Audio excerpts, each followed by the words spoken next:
Hi hello అందరికీ నమస్తే. మీరు చూస్తున్నది Telugu village TV YouTube channel. నా పేరు సోమశెట్టి శ్రీనివాస్. నా పని దగ్గర బోర్ వేస్తున్నారు. బోర్లో ఎంత టెక్నాలజీ వచ్చిందంటే, అంతకుముందు బోర్ వేయాలంటే 10-15 గంటల పాటు సుమారుగా 10 మంది కష్టపడితే అయ్యేది. ఇప్పుడు కేవలం 4-5 గంటల్లో 5-6 వర్కర్స్తో వేస్తున్నారు. దీనికి కారణం అభివృద్ధి చెందిన టెక్నాలజీ. ఈ టెక్నాలజీ ఎట్లా పనిచేస్తుందో చూడండి.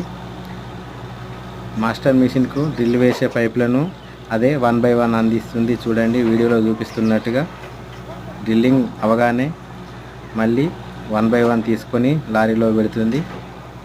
వీడియోలో చూపిస్తున్నట్టుగా ఒక పైపు అందించింది, మళ్ళీ ఒక పైపు వచ్చింది, మళ్ళీ అది తీసుకుంటుంది. ఈ డ్రిల్ వేసేలోపు అది తీసుకుంటుంది. ఈ విధంగా అదే తీసుకుంటుంది, అదే లారీలో పెట్టుకుంటుంది. ఈ విధంగా చేయడం వల్ల దీనివల్ల టైము మ్యాన్ పవర్ రెండు కలిసి వస్తాయి. చూడండి.